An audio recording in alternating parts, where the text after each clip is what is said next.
देखो हम ऐसा नहीं है कि हम लोग इग्नोर कर देते हैं, तो आप लोग को समझते हैं बहुत होशियार है। कैमरा लगा है, अगर क्लास रोक दे, अभी रोक दे, अभी कैमरा चेक करेंगे ना, निकल जाओगे। अगर इतना मेहनत करेंगे ना तो फिर तो हॉस्पिटल पे जाएगा, यहाँ से अपने पैर पे नहीं जा पाएगा। पढ़ाई के माहौल को पढ़ाई में रखो ना। अब तुमको क्या लगता है आज हम बहुत अच्छा से पढ़ा देंगे? क्या लगता है बहुत अच्छा से पढ़ा देंगे? तुम लोग को खूब खुश हो गए। किसका लॉस होगा? हमारा। आपको लगता है ये बैच खत्म होगा, इससे बाद इससे ज्यादा भीड़ आएगा? डिसिप्लिन नाम का चीज भूल गया। मेरे टीचर कहा करते थे, सर, डियर सर, कि बेटा शिक्षा सस्ती जरूर होनी चाहिए, बट इतनी सस्ती ना होनी चाहिए कि उसे भी मिल जाए जो इसके लायक नहीं है। तो इसका आप लोग मिसयूज कर देते हो। कहां तक बताए थे? लाइव वाले आप ही लोग सही हो। लोग कुछ दिन बाद हम धीरे धीरे ना, सब ऐसा ही आदत रहा तो घर में जाए सोच रहे। यहाँ पे घर में चुपचाप एक तो कैमरा लगा दो, पढ़ते रहो। एप्लीकेशन पे लड़के या लाइव सेंटर पे जो लड़के पढ़ते हैं ना, सीरियस पढ़ते हैं। और आप लोग यहाँ ना माँ बाप का नाम डुबाने आ गए हो। हम इसमें गारंटी करते हैं ना, आप में से जितने बैठे इसमें 95% का रिजल्ट नहीं होगा। 95% का नहीं होगा, क्योंकि पढ़ाई के नाम पे आप लोग कलंक रहता है। बीच में 10 मिनट गैप रहता है तो रिवाइज नहीं करता है। बीच में 10 मिनट गैप रहेगा तो लड़की देख के वोटिंग करेगा। तुमको नहीं समझ में आता है कोई बुरा कितना लगेगा? तुम बेरोजगार है, किसी लड़की को कमेंट करता है, हाँ? हम तुम्हारी बहन को कमेंट करेंगे, तुम बर्दाश्त कर लेगा? नहीं ना। जबकि हमारा इतना बड़ा जगह है तो भी नहीं बर्दाश्त करता। सोच, तुम बेरोजगार है, तुम्हारा कौन बर्दाश्त करेगा? आगे देखो भैया, कहां तक बताए थे? धनानंद तक। मर गया था धनानंद, मरिए जिंदा था।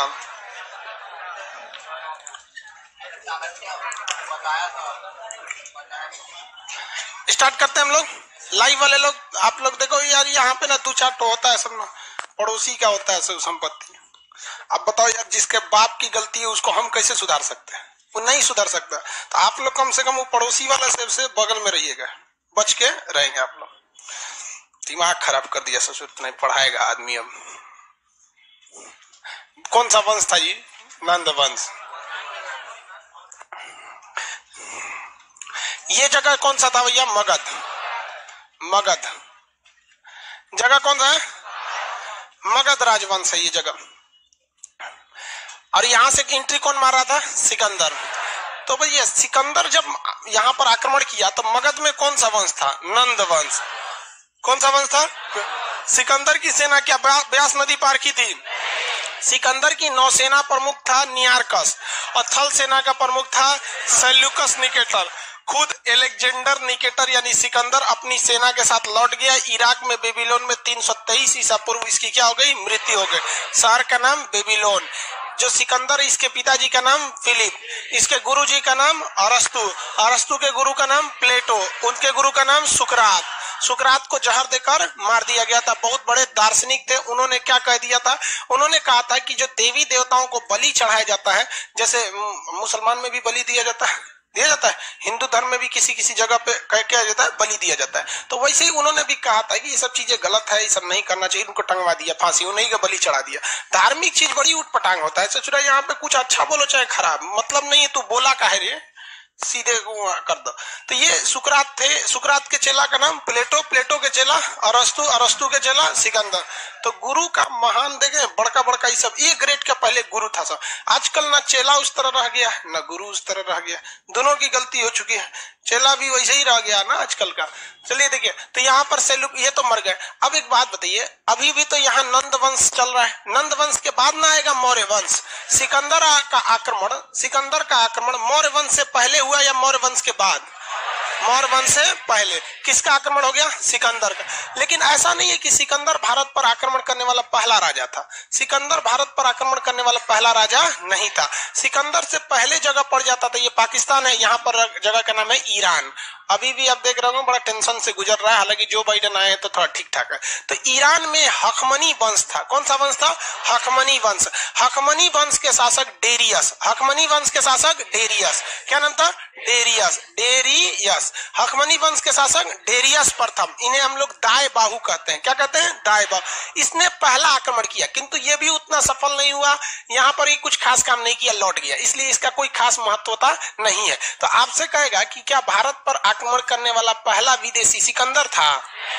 हाँ, सिकंदर था। इसका मतलब मकदूमिया वंश नहीं था जो मैसेडोनिया से आया था, क्या वो था?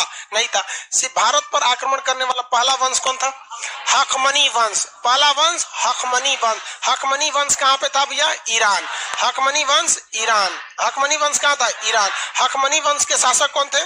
डेरियस। उन्होंने भारत पर आक्रमण किया। बहुत बड़े ना राजा थे, ना ही बहुत बड़ा आक्रमण था, इसलिए इस पे कोई खास चर्चा नहीं होती है। लेकिन हाँ, याद रखना चाहिए कि मौर्य वंश की स्थापना से पहले, मौर्य वंश की स्थापना से पहले कौन कौन आक्रमण करके गया? सिकंदर। और सिकंदर से पहले डेरियस। डेरियस किस देश का था? ईरान।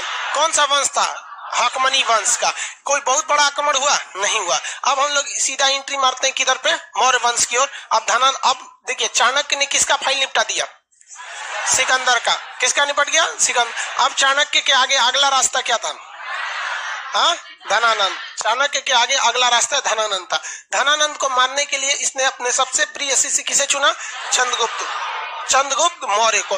चंद्रगुप्त मौर्य की माता का नाम मोरा था। ये लोग पशु वगैरह पालते थे। ऐसा कहा जाता है कि ये निम्न जाति के थे। किस जाति के? निम्न जाति के। हालांकि कई जगह पे इन्हें मतलब क्षत्रिय बताया गया, लेकिन ये क्षत्रिय थे नहीं। ये किस जाति के थे? निम्न जाति के रहने वाले थे। किसी को कोई दिक्कत नहीं है। तो महापद्मनंद का बेटा धनानंद। धनानंद ने किसकी बेइज्जती किया था? चाणक्य की। चाणक्य ने अपना किस शिष्य को चुना? चंद्रगुप्त मौर्य। किसे चुना? चंद्रगुप्त मौर्य। चंद्रगुप्त मौर्य जो थे उसने वो इनके माता का नाम क्या था? मोरा। ऐसा कहा जाता है कि इनके पिता को बंदी बना लिया था चंद्रगुप्त मौर्य। तो देखिए, सॉरी, धनानंद। तो धनानंद से दुश्मनी चंद्रगुप्त मौर्य की भी थी। किसको लेकर? पिता को लेकर, चंद्रगुप्त मौर्य को भी। और धनानंद से दुश्मनी चाणक्य को भी थी, अपनी बेइज्जती को लेकर। और धनानंद से दुश्मनी खुद उसके पूरे मगध की प्रजा को भी थी। ये हमेशा नशा में मिलीन रहता था। खुद इसकी बेटी दूरधरा इसको पसंद नहीं करती थी, बाबूजी को अपने। दूरधरा जो थी इसकी खुद की बेटी थी, उसको ज्यादा पसंद नहीं करती थी। तो ये इस सब को देखते हुए अगल बगल के साम्राज्य को धीरे धीरे चंद्रगुप्त मौर्य तथा इसके गुरु का नाम क्या था? चाणक्य। क्या नाम? चाणक्य। ये लोग अगल बगल के साम्राज्य को, किसको? अगल बगल के साम्राज्य को क्या करने लगे? मिलाने लगे और अपने ओर लेने लगे। और इन्होंने डिसाइड किया कि अब हमको कहाँ आक्रमण करना है? मगध में करना है। हालांकि इनका पहला आक्रमण सफल हुआ था कि असफल हो गया था? असफल हो गया था, क्योंकि डायरेक्ट कहाँ चल गए थे? पाटलिपुत्रा। डायरेक्ट ये लोग पाटलिपुत्रा चले आए थे, क्योंकि मगध की राजधानी जो हो गई थी, क्या हो गई थी? पाटलिपुत्रा। मगध की राजधानी पाटलिपुत्रा हो गई थी। लेकिन ये सफल नहीं हो पाए थे। सफल नहीं हो पाए। बाद में धीरे धीरे अलग अलग साम्राज्य को मिलाते गए, छोटी बड़ी सेना सबको मिलाते गए और अचानक आक्रमण कहाँ किया था? मगध में। और मगध में जब आक्रमण किया तो दूरधरा इत्यादि के सहयोग से इन्होंने महल के उस गुप्त रास्ते का पता लगा दिया जो सीधे कहाँ जाता था? महल के अंदर। और धनानंद का क्या कर दिया था? अंत कर दिया। और धनानंद के अंत के बाद भारत में कौन सा वंश आ गया? मौर्य वंश। कौन सा वंश भैया? मौर्य वंश। इससे पहले कितने वंश आप देख चुके हैं? देखिए, हसीन मशूक शाह। हसीन मशूक शाह। हसीन मशूक शाह। कौन सा वंश? हर्यंक वंश, शिशुनाग वंश, नंद वंश। नंद वंश के पहले शासक धनानंद, सॉरी, महापद्म नंद। कलिंग पर आक्रमण किया था। क्षत्रियों का नाश करके सर्व क्षत्रांतक उपाधि, कलिंग पर जीत कर एकराट की उपाधि धारण किया था ये धनानंद। धनानंद का बेटा, सॉरी, महापद्म नंद। महापद्म नंद का बेटा धनानंद। धनानंद ने उड़ीसा यानी कलिंग में नहर का निर्माण किया था। इसने चाणक्य को निकाल दिया। इसकी हत्या किसने किया? चंद्रगुप्त मौर्य। कौन से वंश की स्थापना कर दिया? मौर्य वंश। क्या जगह भी चेंज हुआ था? नहीं। जगह चेंज हुआ? नहीं। जगह तो वही था, केवल क्या चेंज हुआ? गद्दी चेंज हुआ। जिस तरह भारत आज भी जगह है, मनमोहन सिंह की जगह गद्दी चेंज हो गया। किसका? नरेंद्र मोदी जी। मोदी जी का क्या हुआ? बस गद्दी चेंज हुआ। उसी तरह यहाँ पे भी चेंज हुआ। अब मौर्य वंश के संस्थापक थे चंद्रगुप्त मौर्य। इनके बारे में बड़ी बड़ी कहानी है चंद्रगुप्त मौर्य के बारे में। अब इनकी कहानियों में अभिलेख, इनकी जानकारी कहाँ से मिलती है? तो पत्थर उत्थर पे कहीं लिखा होगा, तो अभिलेख से इनकी जानकारी मिलती है। कुछ विदेशी किताबों में इनकी जानकारी मिलती है। कुछ खुद चाणक्य की पुस्तक अर्थशास्त्र, चाणक्य की पुस्तक अर्थशास्त्र, इसमें भी क्या मिलती है? जानकारी मिलती है। तो ये सब सर हम खाली नक्शा में भरते हैं। महापद्म नंद कर दिया अपनी, और खाली नक्शा में भरता है। चलिए ध्यान दीजिए आप। तो अब हम लोग स्टार्ट करते हैं किसके बारे में? मौर्य वंश। मौर्य वंश के संस्थापक चंद्रगुप्त मौर्य। ऊंचे जाति के या निम्न जाति? तो जब ये निम्न जाति के थे सिंहासन पे बैठेंगे तो इनका तो विरोध जेन्युइन है, क्योंकि पहले कहा गया कि भाई क्षत्रिय ब्राह्मण ही क्या रहता था भारत में, पहले राजा रहता था। तो चाणक्य ने लोगों को बहुत समझाया था कि नहीं भैया ये क्या चीज है, योग्य है। इधर धनानंद को मार दिया, किसने मार दिया था? चंद्रगुप्त मौर्य। और किस वंश का अंत किया? नंद वंश का अंत किया। नंद वंश को क्या कर दिया भैया?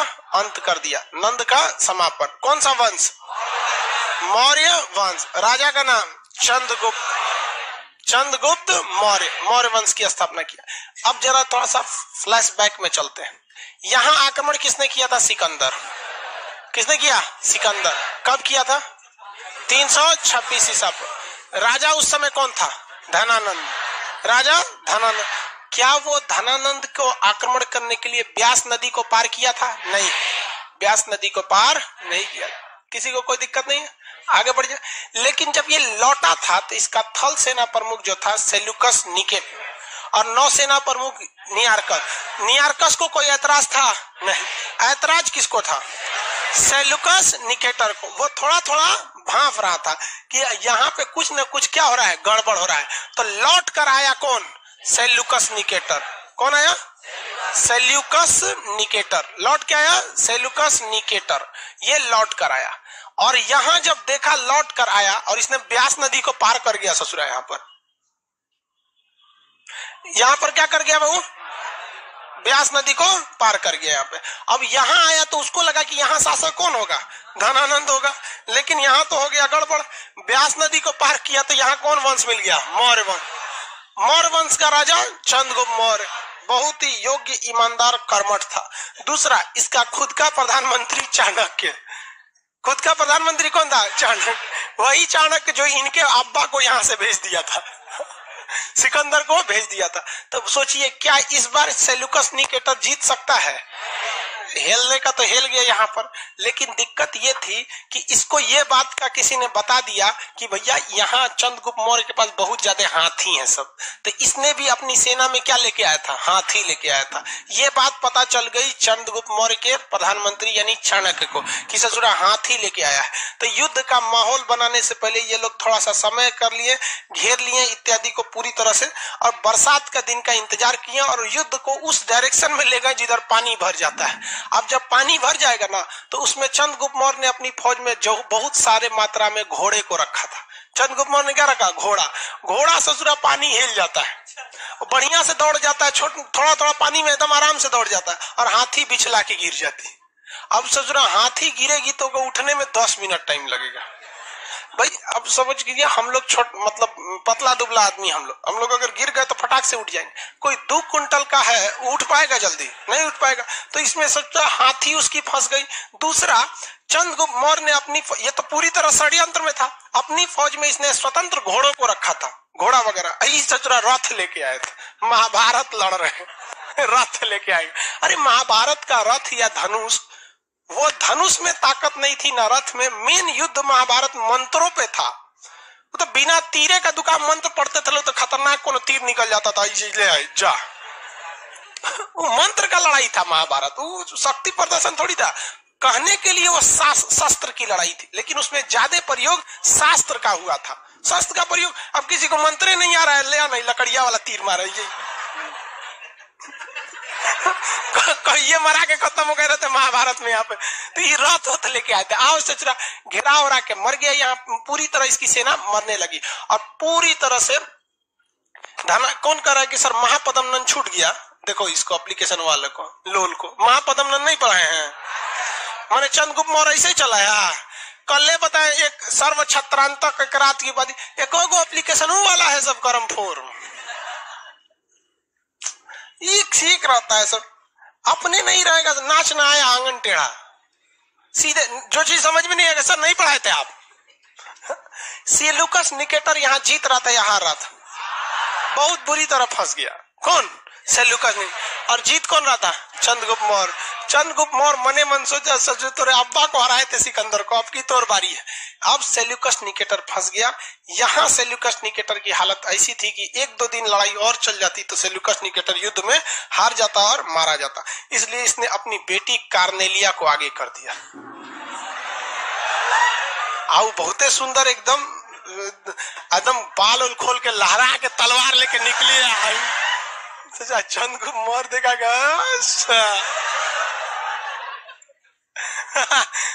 अब उसके आगे आप समझ में करते हैं। फर्स्ट टाइम देखा तुझे लव हो गया, सेकंड टाइम में सब हो गया। चंद्रगुप्त मौर्य ने किसको बोला? सेल्यूकस निकेटर को, बबुआ हम एक से ब्याह कर तो। दोनों में क्या हो गया? शादी ब्याह हो गया। आए थे युद्ध का नगाड़ा बजाने, बज गया तिलक। नहीं समझ गया? तिलक हो गया। अब दोनों में क्या हो गया? शादी हो गया। तो चंद्रगुप्त मौर्य ने शादी किससे किया? कार्नेलिया, जिसे हम लोग हेलन भी कहते हैं। क्या कहते हैं? हेलन। कार्नेलिया को क्या कहते हैं? हेलन कहते हैं। अब वो क्या बन गए? ससुर जी। क्या बन गए? ससुर जी। लेकिन ये बताइए, कभी ऐसा बाप निश्चिंत होकर रह सकता है, वो भी ऐसे दामाद से जिसे युद्ध के मैदान में लड़ाई लड़ रहा था कुछ दिन पहले? नहीं। तो इसको एक बात का टेंशन जरूर था कि कहीं ऐसा ना हो कि हम यहाँ से अपनी सेना लेकर वापस जाएं यूनान, तो यहाँ हमारी जो पत्नी है हेलन, इसको कहीं नहीं, इसकी जो पत्नी है यानी उसकी बेटी हेलन, कहीं उसको चंद्रगुप्त मौर्य थूर मत दे। अगर थूर थार दिया तो दिक्कत हो जाएगा। तो इसने सोचा थूरे ना, इसके लिए क्या करें? तो दहेज दिया। क्या दिया? दहेज। दहेज में एरिया, आराकोसिया, जेड्रोसिया, पेरिस्पेमियाई, ये 4 गो क्षेत्र दहेज में दे दिया। एरिया, आराकोसिया, जेड्रोसिया, पेरिस्पेमियाई का वर्तमान नाम है काबुल, करधान, मकरात और हेरान। काबुल, कंधार, मकरान और हेरात। काबुल, कंधार पूरा अफगानिस्तान था उस तरह, मकरात और हेरात ये पूरा पाकिस्तान। तो चंद्रगुप्त मौर्य के दहेज में मिला था पूरा पाकिस्तान और पूरा अफगानिस्तान। एक बिहारी के छोड़े हुए दहेज पर आज 2 देश खड़े हैं सब। इतिहास गवाह है, सोचा बिहारी बहुत दहेज लेता है। अरे बाप रे बाप, गजब। लेकिन बहुत गलत है ये, आप लोग समझिए इसको गलत। दहेज हमको सोचा, दहेज में हमको लगता है कि खूब से खूब हमारा 11-12 हजार रुपया से ज्यादा ना मिलने वाला, बहुत हो गया। क्या करेंगे दहेज लेके? कितना दे सकते हैं? हाँ, इतना तो मतलब देने के लिए चंद्रगुप्त मौर्य के पास भी नहीं रहेगा। हम किसी का पेट नहीं भर सकते ना इच्छा। भाई हमको जितना रहेगा हम अपने हिसाब से रखेंगे। सबको कहते हैं आप ज्यादा दहेज लेंगे, ज्यादा नखड़ा उठाना पड़ेगा, ज्यादा खर्च करना पड़ेगा। और लड़की को भी कहते हैं जो ज्यादा दहेज लेता है, आप ससुराल को ससुराल नहीं अपना हॉस्टल समझिए, जिसका एक ही बार फीस भर दिए आप लोग। समझ में गया? सास ज्यादा हुक्म चलाए तो सीधा कहिए। खान सर बोले थे कि दहेज लिया ससुराल, ससुराल नहीं हॉस्टल है, तुम मेरी सास नहीं वार्डन है, हॉस्टल की वार्डन। यहाँ पे तू एक पैसों लेगी, दहेजों लेगी, इज्जत लेगी, कोई एक चीज मिलेगा, एक चीज, सम्मान या पैसा। डिसाइड करियो क्या मिलना चाहिए आपको। पैसा कोई बहुत बड़ा चीज नहीं होता है यहाँ पे। समझ में आया कि नहीं? क्या कौन चीज हो गया? तोरा वैसो दहेज ना मिलेगा, टेंशन नहीं। सर हम नहीं लेंगे, एक मिलबो कहाँ करेगा? लड़की लोग बताओ उसको मिलेगा? तो लड़की मिल जाए बहुत है।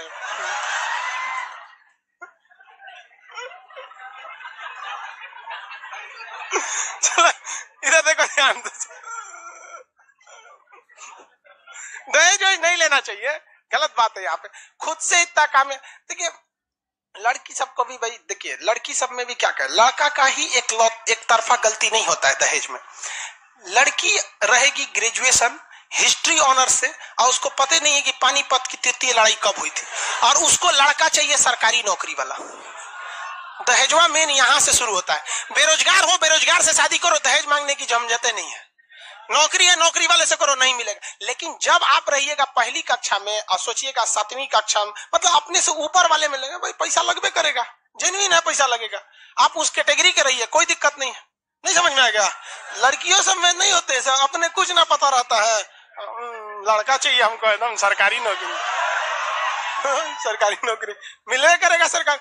आप लड़की लोग में जिसका जॉब हो जाएगा, किसी को दहेज देने की जरूरत नहीं पड़ेगी। क्या जरूरत दहेज? कोई मंगबो नहीं करेगा दहेज, जानता है कि दहेज से ज्यादा का सैलरी हो जाएगा, और दहेज उसमें जरूरत भी नहीं पड़ेगी। पढ़ लिख के नौकरी ले लीजिए, 50% अपने ससुराल वालों को दे दीजिएगा, और कुछ जब तक माँ बाप जिंदा है माँ बाप को दे दीजिएगा। जब माँ बाप चले जाए तब भाई को थोड़े देना, तब 100% दीजिए। समझ आएगी नहीं? तो इसने शादी किससे कर लिया? हेलन से। और पूरा पाकिस्तान और अफगानिस्तान क्या मिल गया? दहेज में। इसके बावजूद इसको डर लगता था कोई मारे मत उकरा। रीजन समझिए कि ये बिहारी और सीबीएसई बोर्ड की यूनान की जमेगा कब? वो नहीं, वो सुबह उठ के ब्रेड बिस्कुट खाए वाली, दाल चावल खाने वाला जमवे नहीं करता था। तो इसलिए इसने अपना एक दूत भेजा, मेगास्थनीज। मेगास्थनीज क्या भेज दिया? मेगास्थनीज। क्या भेजा था? मेगास्थनीज। चंद्रगुप्त मौर्य के दरबार में सेल्यूकस निकेटर ने किसे भेजा? मेगास्थनीज को। कहा कि देख, अगर हमारी बेटी पिटाएगी, चाहे कुछ भी क्या होगा, तामझाम होगा यहाँ पर, तो तुमको क्या कर लेना है? तुरंत हमको क्या करना है? संदेश भेजना है। क्या करना है? संदेश भेजना है। किसी को कोई दिक्कत है? आगे बढ़ जाए तो तुरंत संदेश। लेकिन बाद में धीरे धीरे सब सही हो गया, कोई दिक्कत नहीं रह गया, यहाँ पर सब कुछ, सब खुशहाल जिंदगी जीने लगे। मेगास्थनीज में बिहार में बस गया अच्छा से, इसको भी कोई दिक्कत नहीं आने लगा। और इसने एक किताब लिख दी मेगास्थनीज ने, नाम था इंडिया में रह के लिखा, इसलिए नाम क्या पड़ गया? इंडिका। इंडिका पुस्तक में क्वेश्चन आएगा कि मगध वंश की जानकारी सबसे बेहतरीन किस पुस्तक में? इंडिका में। यानी प्राचीन भारत की जानकारी के लिए इंडिका सबसे महत्वपूर्ण बोर्ड। उसने कहा भारत में कुल 7 तरह के लोग रहते हैं, 7 वर्गों में बांटा था, ऊंची जात, नीची जात इत्यादि वगैरह में कई तरह के लोगों में बांटा था मेगास्थनीज ने। और मेगास्थनीज ने यह बात भी कहा था कि भारतीय लोगों को पढ़ने में इंटरेस्ट है। किसमें इंटरेस्ट है? पढ़ने में। लिखने में इंटरेस्ट नहीं है। ये लिखना नहीं चाहते हैं, केवल क्या करना चाहते हैं? पढ़ना चाहते हैं। और इसी मेगास्थनीज ने संदेश भिजवाया था किस पे? सेल्यूकस निकेटर को। मतलब सब चीज ठीक ठाक है, हेलन आपकी ठीक रह रही है। चंद्रगुप्त मौर्य ने एक दिन मेगास्थनीज से पूछा कि रे बकलोलवा, जब उसको ब्याह कराना था हमरा से, बेटियों देना था, दहेजो देना था, तो युद्ध काय किया था? वो कहा कि बकलोल है आप, ओकरा हाथी चाहिए था। उधर कोनो हाथी ठीक ठाक नहीं मिल रही थी। सब यूरोप वगैरह में सब जो हाथी थी सब सीबीएसई बोर्ड की थी, सब सुस्त टाइप की। तो यहाँ से वो हिंदी मीडियम वाली हाथी ले जाना चाहता था कलिंग से। कहा कि ओ माय गॉड, हाथी चाहिए थी। कहा कि बुलाओ बुलाओ बुलाओ। 500 हाथी क्या किया? गिफ्ट में दे दिया। कौन बड़का गिफ्ट दिया? दहेज में कितना लिया ये नहीं देख रहे हैं? अच्छा, दहेज की भी एक सीमा होती है। दूधू को देश दहेज में ले लिया, हद होता है। हाँ, बेटी दहेज, सब कुछ, एगो दार्शनिक वगैरह भी लिया। तो खैर ये सब चीज चलते रही। दहेज, उस समय जो दहेज लिया गया था, आप बात समझिए, वो दहेज के रूप में नहीं था, वो क्षेत्रफल विस्तार का था कि हम तो लेबे करेंगे, या दहेज में दीजिए या युद्ध हार के आपकी लाश पे चढ़ के ले लेंगे। तो होशियार निकला, कहा कि एक ऐसा बिहारी सबसे नहीं हटना चाहिए, इन सबको दे देना चाहिए। तो ये इधर उनका चैप्टर क्लोज हो गया। इधर मेगास्थनीज, ये लोग अपना खुशहाल जिंदगी जीने लगे यहाँ पर। अब चंद्रगुप्त मौर्य जो था ना, बहुत सामाजिक कार्य भी करता था, सामाजिक कार्य भी बहुत करता था। इसने बंगाल के क्षेत्र में भी कई काम किए, नहर वगैरह का निर्माण किया, बहुत सारा काम बंगाल में किया, जिसका जानकारी वहां एक पत्थर है जिसका नाम है महास्थान। पत्थर में जगह का नाम क्या है? महास्थान। वहां इसने अपनी जानकारी लिखा कि भैया बंगाल में भी हमने बहुत सारा काम किया। उत्तर प्रदेश का गोरखपुर में, वहां पे शाहगौर जगह है, उत्तर प्रदेश में गोरखपुर है जहां शाहगौर जगह है। तो उत्तर प्रदेश भी किसके अंडर में आ रहा था? चंद्रगुप्त मौर्य में। चंद्रगुप्त मौर्य के समय उत्तर प्रदेश में गया तो वहां भीषण अकाल पड़ गया। भीषण क्या पड़ गया? अकाल पड़ गया। तो वहां पर चंद्रगुप्त मौर्य ने कहा कि लोगों को, जो धनी लोग हैं, वो कुछ कुछ क्या कर सके? दान दे। मैं स्वयं दान दे रहा हूं अकाल पीड़ित लोगों को। आप सारे लोगों से अपील करते हैं कि ये पीएम केयर फंड में आप लोग भी पैसा दीजिए।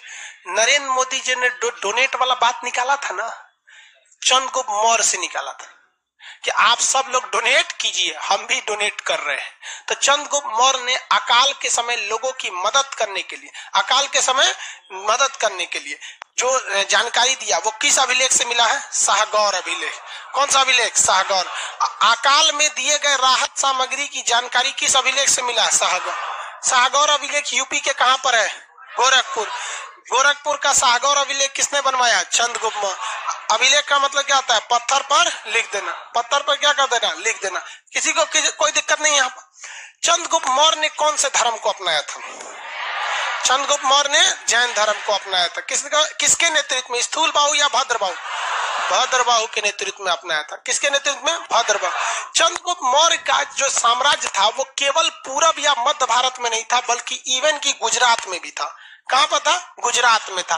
कैसे पता चलता है कि गुजरात का एक शासक था जिसका नाम था रुद्रदामन।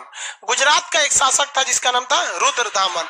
बहुत साल बाद जब पत्थरों की खुदाई हो रही थी तो वहां एक अभिलेख मिला, जो किसका अभिलेख था? रुद्रदामन का। और रुद्रदामन ने लिखा है कि मैं गुजरात का शासक रुद्रदामन यहाँ स्थित सुदर्शन झील का पुनर्निर्माण करवा रहा हूँ। निर्माण नहीं करवा रहा हूँ, पुनर्निर्माण करवा रहा हूँ। इस झील का निर्माण, किस झील का? सुदर्शन झील का निर्माण। इस झील का निर्माण चंद्रगुप्त मौर्य यानी मगध का शासक चंद्रगुप्त मौर्य ने सरकारी खर्च पर कहां पे कराया था? गुजरात में कराया। कहां कराया था? गुजरात।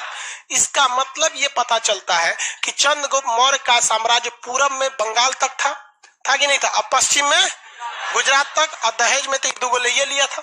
तो चंद्रगुप्त मौर्य का पश्चिमी विस्तार, चंद्रगुप्त मौर्य का पश्चिमी विस्तार की जानकारी किस अभिलेख से मिलती है? जूनागढ़ अभिलेख। किस अभिलेख से? जूनागढ़ अभिलेख। किस अभिलेख से? जूनागढ़ अभिलेख से। जूनागढ़ अभिलेख किसका है? जूनागढ़ अभिलेख किसका है? किसका? रुद्रदामन। तो रुद्रदामन ने क्या लिखा है कि हम बनवाए हैं झील? क्या लिखा है? पुनर्निर्माण करवा रहे हैं, जीर्णोद्वार या पुनर्निर्माण करा रहे हैं। इसका निर्माण मगध शासक चंद्रगुप्त मौर्य ने सरकारी खर्च पर कराया था। महास्थान अभिलेख कहाँ है? बंगाल में। महास्थान अभिलेख बंगाल में। तो इससे यह पता चलता है कि चंद्रगुप्त मौर्य का शासन पूरब तक था। और जूनागढ़ अभिलेख से क्या पता चलता है कि चंद्रगुप्त मौर्य का शासन पश्चिम तक था। और मेगास्थनीज की पुस्तक इंडिका जो है, इंडिका, इससे पता चलता है कि भैया एरिया आराकोसिया जेड्रोसिया ये दहेज में लिया था। अकाल के समय दी जाने वाली सामग्री की जानकारी किससे मिली? शाहगौर अभिलेख से। किस अभिलेख से? शाहगौर। कौन अभिलेख भैया? शाहगौर अभिलेख। शाहगौर अभिलेख कहाँ है? उत्तर प्रदेश के गोरख। आप बताएंगे चंद्रगुप्त मौर्य को इतना महान बनाने में सबसे ज्यादा योगदान किसका? किसका था? चाणक्य। चाणक्य के पिताजी का नाम क्या था? गुणी। गुणों से भरपूर थे, क्वालिटी था, गुण नहीं बोलते, बहुत गुणवान व्यक्ति है, तो गुणी थे। गुणी पुत्र चाणक्य। गुणी पुत्र चाणक्य। इनके पिता का नाम क्या था? गुणी। तक्षशिला में ये क्या करते थे? शिक्षा, मतलब प्रोफेसर थे। तक्षशिला कहाँ पर है? पाकिस्तान में। तक्षशिला पाकिस्तान। उस समय पाकिस्तान में नहीं था, भारत में था। अभी है पाकिस्तान में। तो तक्षशिला कहते। क्या नाम था? चाणक्य। चाणक्य का दूसरा नाम बता सकते हैं? विष्णुगुप्त या कौटिल्य। विष्णुगुप्त या कौटिल्य। विष्णुगुप्त या कौटिल्य। बहुत ही विद्वान व्यक्ति थे। इनकी पुस्तक का नाम बता सकते? क्या नाम है? अर्थशास्त्र। अर्थशास्त्र। क्या यह अर्थशास्त्र इकोनॉमी से रिलेटेड है? अर्थशास्त्र इकोनॉमी से ना रिलेटेड होके राजनीति से है। किससे है? राजनीति से। किससे है? राजनीति से। अर्थशास्त्र। ऐसा ही एक किताब लिखा गया है जिसको द प्रिंस, किताब का नाम है प्रिंस, मैकियावेली ने लिखा है। किसने लिखा है? मैकिया। यूरोप का एक ऐसा ही विद्वान व्यक्ति था जिसका नाम था मैकियावेली। उसने किताब लिखा द प्रिंस। द प्रिंस में वैसी ही बातें लिखी गई हैं जो अर्थशास्त्र में लिखी गई। चाणक्य की पुस्तक अर्थशास्त्र में लिखा गया है कि राजा किस तरह से महान हो सकता है, और मैकियावेली की पुस्तक द प्रिंस में लिखा है कि राजा किस तरह से महान हो सकता है। द प्रिंस का मतलब ये होता है राजा। तो बताइए भारत का मैकियावेली किसे कहते हैं? चाणक्य को। भारत का मैकियावेली। अब भारत की द प्रिंस पुस्तिका अर्थशास्त्र, दोनों की चीजें एक ही हैं। द प्रिंस ये अर्थशास्त्र का संबंध किससे है? राजनीति से। किससे है? राजनीति से। अर्थशास्त्र में कुल कितने अधिकरण हैं? 15 अधिकरण। अधिकरण मतलब लेसन। अर्थशास्त्र में कुल कितने लेसन है? 15 अधिकरण है। 15 अधिकरण है। अर्थशास्त्र को किताब का रूप समाजशास्त्री ने दिया था। क्या दिए थे? समाजशास्त्री ने दिया था। एक व्यक्ति था, खैर कोई बात, उससे कोई इंपॉर्टेंट नहीं है। समाजशास्त्री नामक विद्वान ने दिए थे। अर्थशास्त्र जो है वो किससे संबंधित है? राजनीति। इसमें कहा गया है कि किसी भी राजा के पास 7 अंगों का होना जरूरी है, जिसे राजा का सप्तांग सिद्धांत कहते हैं। क्या कहते हैं? सप्तांग सिद्धांत। किसी भी बढ़िया राजा के पास क्या कितने गुण होने चाहिए? 7। कितने गुण होने चाहिए? 7। इसे हम क्या कहते हैं? सप्तांग सिद्धांत। राजा का कौन सा सिद्धांत? राजा का सप्तांग सिद्धांत। राजा का कौन सिद्धांत? सप्तांग सिद्धांत। अब सातों सिद्धांत हम समझते हैं। जैसे मान के चलिए ये कोई क्षेत्र है, ये कोई क्षेत्र है। अब राजा के पास क्या चीज होना चाहिए? इस जगह का मान के चलिए कि कोई क्या है? राजा है। इसके पास कितनी चीजें होनी चाहिए? 7, कम से कम ये 7 होना चाहिए। सबसे पहले राजा योग्य होना चाहिए, वरना क्षेत्रफल कितना भी बड़ा रहेगा, धनानंद योग्य नहीं था, इसलिए उसका साम्राज्य क्या हो गया? बिखर गया। तो राजा क्या होना चाहिए? योग्य होना चाहिए। तो राजा हो गया। दूसरा कहा था कि अमात्य। अमात्य, अमात्य मतलब मंत्री। इनका मंत्री भी योग्य होना चाहिए। मंत्रियों को जो जिम्मेदारी दे वो काम अच्छे से कर सके। जैसे नरेंद्र मोदी भारत के एक तरह से राजा है, इनमें तो योग्यता है, सब कुछ करते हैं। क्या आप गारंटी ले सकते हैं उनके जितने अमात्य हैं वो अच्छा से काम कर रहे हैं? एक नितिन गडकरी 100% जिम्मेदारी से काम कर रहे हैं सड़क निर्माण में। विदेश मंत्रालय भी ठीक है, गृह मंत्रालय, बाकी आधा तो मंत्रालय है कि जो कब न्यूज में नहीं आता है। अच्छा काम करेंगे तब ना न्यूज में आएंगे। कैसे ही कोई आपको मंत्री याद रखेगा? कल ग्रुप डी के एग्जाम तक याद रखता है कि फलाना मंत्री कौन है, उसके बाद थोड़ी करके याद रखता है। तो पहला कौन था? राजा। राजा को क्या होना चाहिए? योग्य। और अमात्य को भी योग्य होना चाहिए। अमात्य को योग्य होना चाहिए। जनपद क्या होना चाहिए? जनपद। जनपद मतलब क्षेत्र। महाजनपद भी तो एक क्षेत्र था ना। जनपद मतलब क्या होता है? क्षेत्र। ये जो क्षेत्र होना चाहिए ये बेहतरीन होना चाहिए, उपजाऊ हो या खनिज संपदा हो, क्षेत्रफल बड़ा हो, पहाड़ी वगैरह एरिया से घिरा हो, मतलब क्षेत्रफल में कुछ ना कुछ विशिष्टता होनी चाहिए। इस क्षेत्रफल या जनपद के चारों ओर किलेबंदी हो, बॉर्डर बनाइए, या तो दीवार का परमानेंट बॉर्डर बनाइए या पहाड़ का नेचुरल बॉर्डर बनाइए, जिस तरह से अजात शत्रु के समय राजगीर में थी, या फिर बॉर्डर पे फोर्स लगाइए, बीएसएफ लगाइए, आर्मी लगाइए। लेकिन अपने जनपद के चारों ओर आपको किला बनाना है, यानी दुर्ग बनाना है। क्या बनाना है? दुर्ग बनाना है। क्या बनाइए? दुर्ग। सबसे पहले राजा के सप्तांग सिद्धांत में पहला राजा, दूसरा अमात्य, तीसरा, चौथा दुर्ग। आपका कितना भी दुर्ग मजबूत कर लीजिए, कुछ भी कर लीजिए, अगर आपके पड़ोसी ठीक नहीं है तो कहीं ना कहीं आप अपनी अर्थव्यवस्था पे ध्यान नहीं दे पाएंगे। अपनी अर्थव्यवस्था पे ध्यान नहीं दे पाए, पूरा पैसा सेना पे खर्च हो जाएगा। जरा सोचिए कि जिस तरह से हमारा और नेपाल का रिश्ता एकदम शांत है, जिस तरह से भूटान का शांत है, श्रीलंका, बांग्लादेश, म्यांमार शांत है, अगर ऐसा ही रिलेशन पाकिस्तान और चाइना के साथ शांत रहे तो भारत का डेवलपमेंट नहीं हो सकता है। बहुत बेहतरीन है। इवन भारत का नहीं, पाकिस्तान का भी अच्छा से हो सकता है। चाइना भी और ज्यादा फोकस कर सकता है, क्योंकि मिलिट्री एक ऐसी चीज होती है जो बहुत ज्यादा जरूरी है। मिलिट्री एकदम जरूरी है, बट रिटर्न में आपको एक तरह से कहिएगा तो कुछ हासिल नहीं है, एक तरह से कहेंगे तो सब कुछ उन्हीं की वजह से। मिलिट्री नहीं रहेगी तो आपका देश चल जाएगा। लेकिन अगर शांत रहे, एकदम कोई दिक्कत नहीं, जैसे भूटान और भारत के बॉर्डर पे मिलिट्री रहे ना रहे बहुत दिक्कत आने वाला नहीं है। समझ में आएगी नहीं? आ गया किसी को दिक्कत? तो यहाँ क्या कहा गया? मित्र। राजा के पास क्या रहना चाहिए? मित्र। राजा के पास क्या रहना चाहिए? मित्र। मित्र क्या होना चाहिए? बेहतरीन रहना चाहिए। राजा के पास मित्र बेहतरीन होना चाहिए। 6 नंबर मित्र के बाद 6। धन। धन का मतलब क्या होता है? कोष। पैसा होना चाहिए भैया, धन यानी कोष होना चाहिए। और जो अगर कोई, अरे उसको ध स समझो ना, कोष। राजा के पास क्या होना चाहिए? कोष होना चाहिए। किसी को दिक्कत है?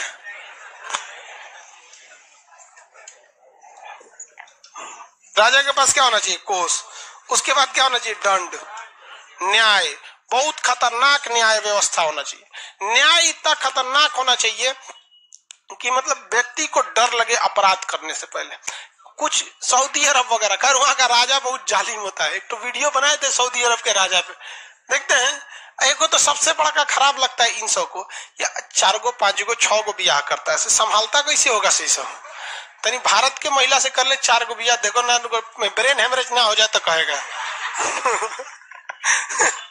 दिमाग छट जाएगी सब, गुस्सा दिलाएगी सब, खुद है अपने गुस्सा जाएगी सब।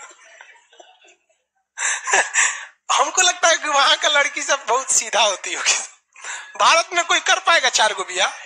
यार तो 4 को ब्याह होने से पहले अगर आप में किसी का मन है मतलब 4 ब्याह करने का, तो मेरी एडवाइस मानिए अभी से एडवांस बुकिंग कराइए रांची पागल खाना में, क्योंकि शायद उस समय जगह ना बचे और आपको इमरजेंसी जरूरत पड़ेगी ही पड़ेगी, इसलिए प्री बुकिंग करा के रखिए। समझ आ गया कि नहीं आ गया? बताइए राजा के सप्तांग सिद्धांत में कितने सीन? 7। पहला राजा, पहला, दूसरा अमत, फिर जनपद, जनपद के बाद दुर्ग, दुर्ग के बाद मित्र, मित्र के बाद कोष, कोष के बाद न्याय। भाई पैसा तो अच्छा रहना चाहिए ना, धन यानी कोष, कोष नहीं रहेगा तो आपका अर्थव्यवस्था क्या हो जाएगा? चौपट हो जाएगा। किसी को कोई दिक्कत नहीं है? आगे बढ़ जाए। एक है कि सऊदी अरब के यहाँ से कानून लाना चाहिए, नहीं भैया इंडिया में कानून सही, हर देश का कानून अपनी जगह से, हम लोग का कानून गलत नहीं है, हम लोग का कानून बहुत अच्छा है, बस थोड़ा सा लेट हो जाता है, लेट हो जाता है, लेट नहीं होता, हम लोग का कानून भी तो एक नंबर। दामिनी के हत्यारा जो दिल्ली रेप केस हुआ 2014, 20 में फांसी हुआ, निर्भया केस में 2014 में हुआ, 14 में कर दीजिए फांसी। दिक्कत हमारी समस्या है गलत न्याय नहीं है, हमारी समस्या लेट प्रोसीजर है। हमारे यहाँ एसएससी गलत नहीं है, ससुरा लेट कर देती है 4 साल, इसलिए गलत है।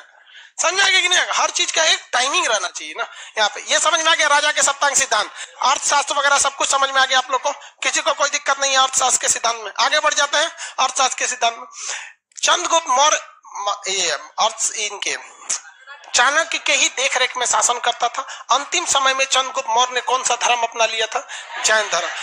कौन सा धर्म अपनाया? जैन धर्म। जैन धर्म। मेगास्थनीज इसकी सारी जानकारी कहाँ देते रहता था? सेल्यूकस निकेटर को दूत के माध्यम से भेजते रहता था।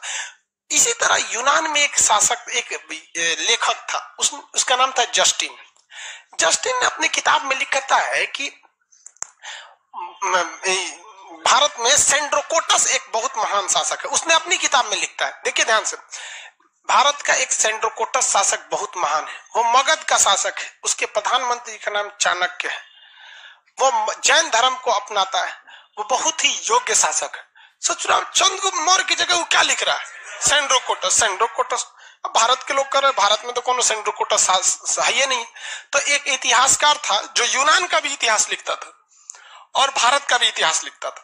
यूनान के लोगों को लगता था कि भारत का सबसे योग्य शासक सेंड्रोकोटस है। क्या नाम? सेंड्रोकोटस। जबकि भारत में सेंड्रोकोटस नाम का कोई शासक ही नहीं था, यहाँ कोई सेंड्रोकोटस नहीं था। तो विलियम जोन्स ने स्पष्ट किया कि जो सेंड्रोकोटस शब्द का प्रयोग किया जा रहा है वो किसके लिए किया जा रहा है? William Jones. किसके लिए? चंद्रगुप्त मौर्य के लिए। किसके लिए? चंद्रगुप्त मौर्य के लिए। आगे बढ़े तो बताइए चंद्रगुप्त मौर्य की पहचान, चंद्रगुप्त मौर्य की पहचान सेंड्रोकोटस से मैच कराने का काम किसने किया था? William Jones. किसने किया? William Jones. चंद्रगुप्त मौर्य की पहचान सेंड्रोकोटस से किसने किया? William Jones. यूरोप में या फिर यूनान में चंद्रगुप्त मौर्य का नाम क्या है? सेंड्रोकोटस। सेंड्रोकोटस। अब कुछ क्वेश्चन पूछते हैं, बताएंगे। भद्रबाहु के नेतृत्व में चंद्रगुप्त मौर्य कहाँ चला गया? कर्नाटक। और कर्नाटक के श्रवणबेलगोला में कौन सी विधि से प्राण, संलेखना विधि से अपना प्राण त्याग दिया। संलेखना विधि से अपना प्राण त्याग दिया। और यहाँ चंद्रगुप्त मौर्य की जगह शासक बना बिंदुसार। पॉइंट सार, बिंदुसार। बिंदुसार शासक बन गया। तो भैया चंद्रगुप्त मौर्य बुढ़ाइयों तो गए थे, मरियो गए, हेलन भी तो बुढ़ा गई होगी और मेगास्थनीज भी बुढ़ा गया होगा। इसके जगह कोई दूसरे व्यक्ति की जरूरत पड़ेगी कि नहीं पड़ेगी? पड़ेगी। तो यहां से दूसरे व्यक्ति भी आए थे। टाइम हो गया क्या जी?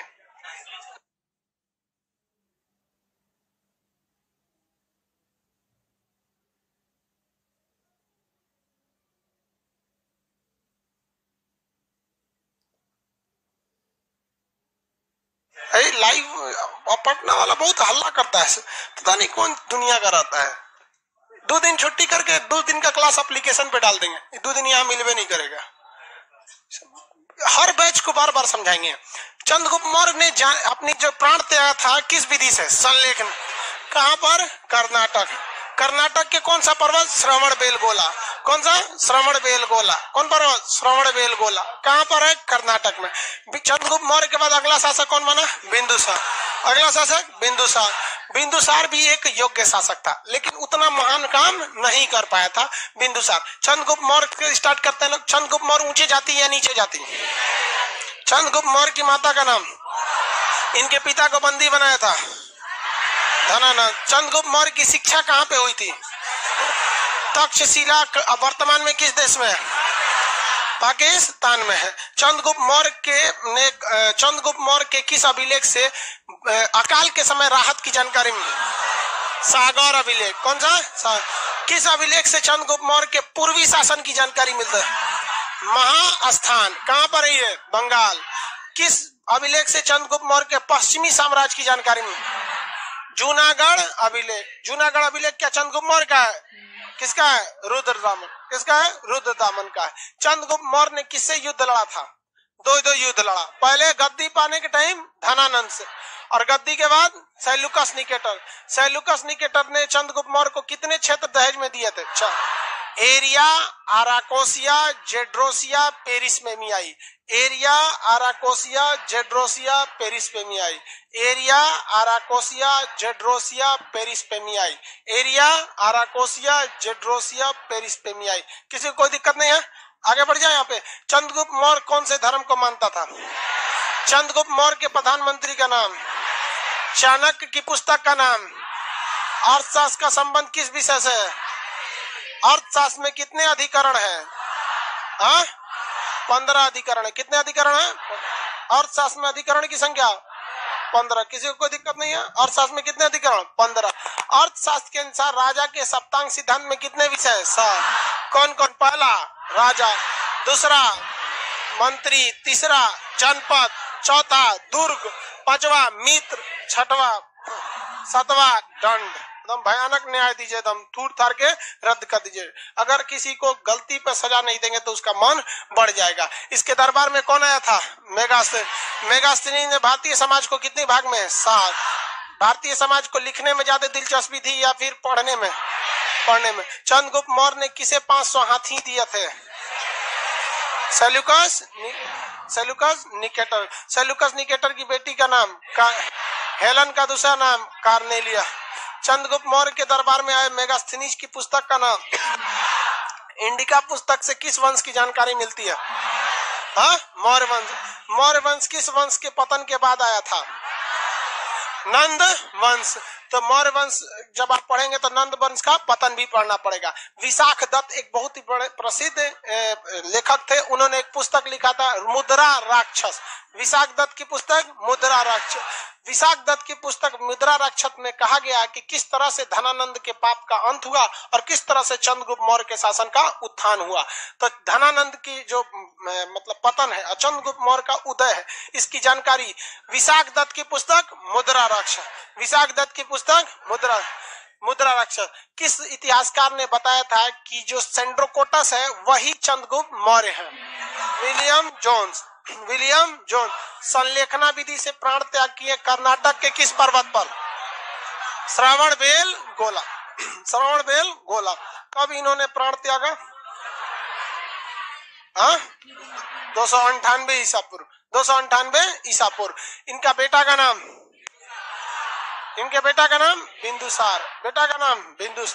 बिंदुसार गद्दी पर बैठा तो क्या बिंदुसार भी जैन धर्म मानता था? कौन सा धर्म?